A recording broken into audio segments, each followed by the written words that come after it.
नहीं बैठती हैं तब तक विवाह पूर्ण नहीं माना जाता है। तो उसके पहले वो बोलते हैं कि हमारे बाईं तरफ बैठने से पहले हमारे कुछ वचन हैं, कुछ हम आपसे वचन कहना चाहते हैं। यदि आप हमारे उन वचनों को स्वीकार करते हैं तो हम आपकी वामांगी होना स्वीकार करते हैं।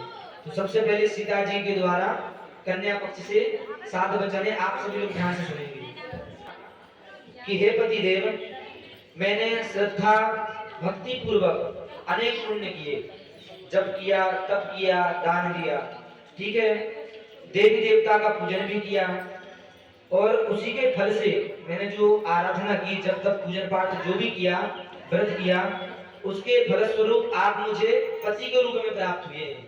ठीक है, आप निरंतर हमसे पूजनीय हैं। ये कन्या कह रही है कि आप हमसे निरंतर पूजनीय हैं।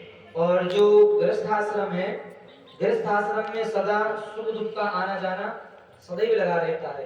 कभी जीवन में सुख आता है, कभी दुख आता है, एक द्वंद्व है, कभी दिन होती है, कभी रात होती है। तो सुख दुख का गृहस्थाश्रम में आना जाना निरंतर लगा रहता है। तो कन्या कहती है कि उसमें आप सदा शांत चित्त धारण करेंगे, उसमें डगमगाएंगे नहीं। कभी भी सुख दुख आता है हमारे वैवाहिक जीवन में तो उसमें आप धैर्य धारण करेंगे। यह आपसे मेरी पहली मांग है। ये पहली मांग पूरी हुई। अब दूसरी मांग क्या कहती हैं कि हे स्वामी, सभी लोग शांत रहें। देखिए, सारा विवाह संपन्न हो गया और सभी के विवाह में 7-5 वचन भी होते हैं, लेकिन विवाह होने के बाद किसी को याद नहीं रहता है। हाँ, जब किसी की शादी होती है तो बड़े ध्यान से सुनते हैं, वो याद करते हैं कि पता नहीं हमारे में हुआ था कि छूट गया था। हाँ, तो यदि किसी का देखिए वचन छूट गया हो तो ध्यान याद कर ले, देखिए स्मृत हो जाता है। दूसरा वचन में कहते हैं, अब यहाँ माताओं के पक्ष से वचन है, ध्यान से सुनिए।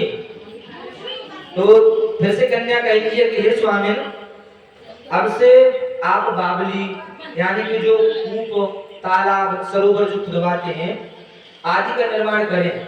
वो भी निर्माण करते हैं, यज्ञ करते हैं, अनुष्ठान करते हैं, कोई भी धार्मिक कार्य करते हैं, तीर्थाटन को जाते हैं, यात्रा करने कहीं भी जाते हैं देश प्रदेश, या कोई उत्सव करते हैं। जैसे उत्सव मनाए जाते हैं ना कि भगवान का आज विवाह है, हमने उत्सव मनाया, गोवर्धन पूजा हुई, भगवान का उत्सव मनाया, दीपावली आती है, लक्ष्मी जी का पूजन करते हैं, उत्सव है भगवान के। तो कोई भी आप निर्माण करें, यज्ञ करें, अनुष्ठान करें, कहीं भी यात्रा को जाएं, कोई भी उत्सव करें, समस्त जो भी मांगलिक कार्य होंगे मेरी अनुमति के बिना ना करें। इसलिए कहते हैं कि कोई भी अनुष्ठान जब होता है तो पत्नी जब साथ होती है, ग्रंथि बंधन होता है, उसके बाद ही उस अनुष्ठान का संपूर्ण फल हमको मिलता है। तो ये दूसरे वचन में कहते हैं कि कोई भी आप हमसे बिना पूछे ना करें। इस तरह से दूसरा वचन संपन्न हुआ। अब तीसरे वचन में कहती हैं, हे पति देव, आप कोई व्रत करें, व्रत करने के बाद उद्यापन होता है। उद्यापन क्यों होता है? उसका संपूर्ण फल हमको प्राप्त हो, इसलिए उद्यापन करते हैं। कोई भी व्रत करते हैं, एकादशी का व्रत हो, सोमवार का व्रत हो, प्रदोष का व्रत हो, नवरात्रि का व्रत हो, रामनवमी, महाशिवरात्रि, कोई भी व्रत करते हैं रेगुलर, तो उसका फिर उद्यापन करते हैं। इस फल की, उस व्रत के जो हमको फल मिलना चाहिए उसकी प्राप्ति हो।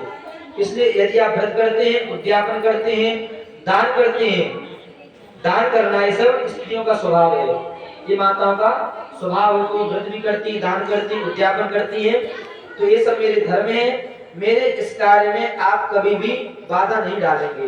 यदि हम धार्मिक कार्य करते हैं तो आप इसमें कभी भी बाधा नहीं पहुंचाएंगे।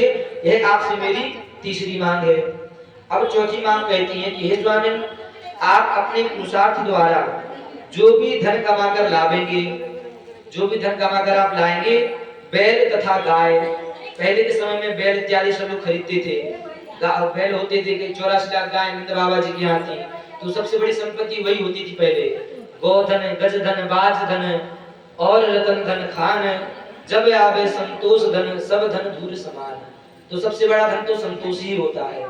लेकिन पहले के जमाने में बैल, गाय इत्यादि यही सबसे बड़ी, जिसके यहाँ जितने ज्यादा बैलगाड़ी होगी वही धनवान कहलाता था। इस समय में जिसके यहाँ ज्यादा प्रॉपर्टी है, प्लॉट है, बंगला है, गाड़ी है, तो उसकी जगह इसको ले सकते हैं कि जो भी धन कमा कर लावे, अन्य द्रव्य सभी मुझे समर्पित करेंगे। यह मेरी चौथी मांग हुई। इस मांग को याद रखना, आप सभी लोग याद रखना है। तो पतिदेव से कहना है कि शादी में आपने वचन दिया था कि जो भी धन कमा कर लाएंगे हमें आप देंगे।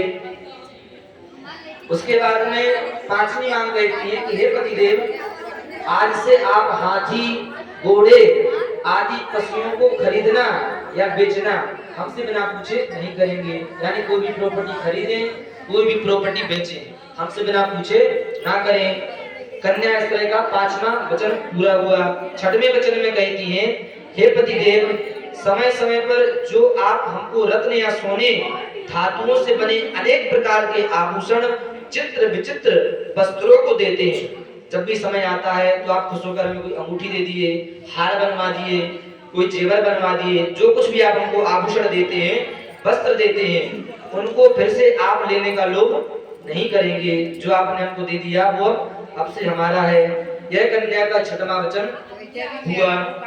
सातवें वचन में कहती हैं, हे स्वामी, अपने भाई बंधुओं के घर मेरे मायके में जब भी मांगलिक कार्य होगा और गाना बजाना होगा, उस समय में बिना बुलाए ही चली जाऊंगी। उस समय में आपकी अनुमति नहीं लूंगी। उस समय आप मुझे अपमानित ना करें, अर्थात उसमें आप बाधा नहीं पहुंचाएंगे।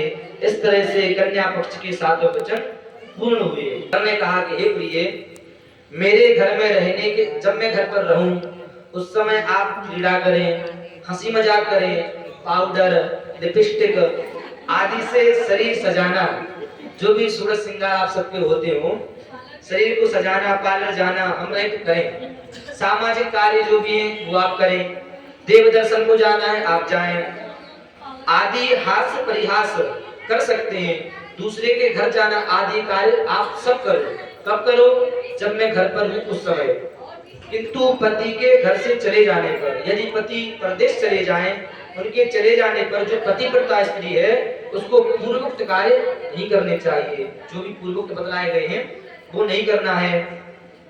सदा सचेष्ट रहने के लिए उपदेश देता हूँ। ये पहला वचन हुआ। दूसरा वचन में कहते हैं, हे देवी, तुम्हारे साथ इस मेरे विवाह में कौन कौन साक्षी हैं? जो विवाह होते हैं उसमें भगवान विष्णु साक्षी होते हैं, ठीक है। दूसरे अग्नि देवता, उनका हम लोगों ने हवन किया, भावर हुई, तो अग्नि देवता साक्षी हैं। और कौन साक्षी है? ब्राह्मणगण साक्षी हैं। ब्राह्मणों ने मंत्र पाठ किया, संकल्प कराया, कन्यादान कराया। ब्राह्मण देवता हमारे विवाह के साक्षी हैं। और कौन साक्षी होते हैं?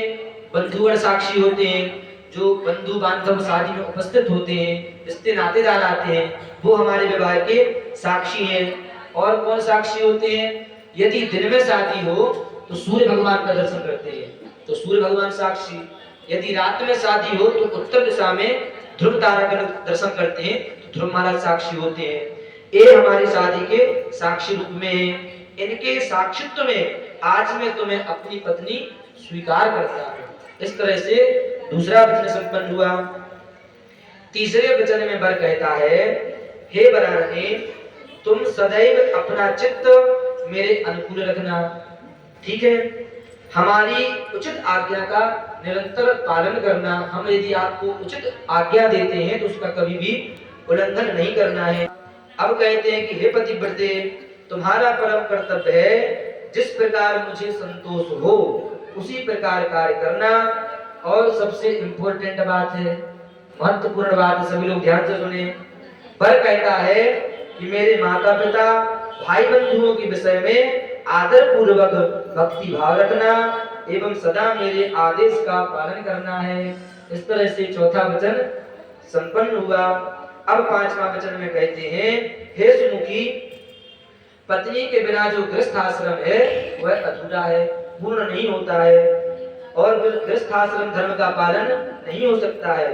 अतः तुम मेरी विश्वास पात्र, वामांगी एवं सहधर्मिणी बनो।